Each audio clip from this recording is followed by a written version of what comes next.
Vice President Kamala Harris is in damage control mode after this exchange with a university student earlier this week. There were funds allocated to continue backing Israel, which hurts my heart because it's an ethnic genocide and a displacement of people. And I think that the people have spoken very often in what they do need.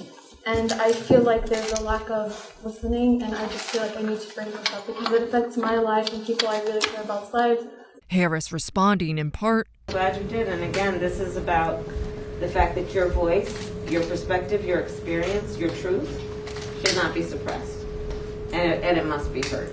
The point that you are making about policy that relates to Middle East policy, foreign policy, we still have healthy debates in our country about what is the right path, and nobody's voice should be suppressed on that. Israeli publications jumped on Harris for not pushing back against the student's characterization of Israel's actions towards Palestinians as ethnic genocide. And sources tell CNN calls came into the White House from several leading Jewish organizations expressing their concern. The vice president's office is now scrambling to minimize the fallout, putting out a statement today saying the vice president strongly disagrees with the student's characterization of Israel, that it was a student who voiced a personal opinion during a political science class, emphasizing the vice president, whose husband is Jewish, has been unwavering in her commitment to Israel. This dust-up is just one in a series for the vice president in her 9 months on the job, the West Wing having to publicly push back on reports of infighting and dysfunction in the vice president's office.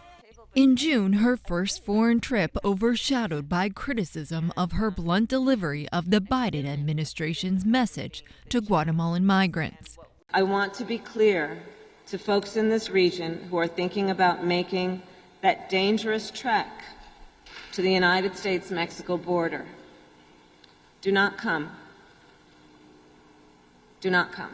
That answer upsetting many, including members of her own party, and calling into question her diplomatic chops. Just a day later, Harris causing headlines again by dismissing the criticism that she's never been to the border. We've been to the border. You haven't been to the border. And I haven't been to Europe. And I don't understand the point that you're making. And causing friction with a key member of her own party. We can't continue this way. For going to West Virginia and sitting for local interviews about the COVID stimulus plan without giving a heads up to the state's longtime Senator Joe Manchin. I couldn't believe it. No one called me. We're going to try to find a bipartisan pathway forward. I think we need to, but we need to work together. That's not a way of working together, what was done.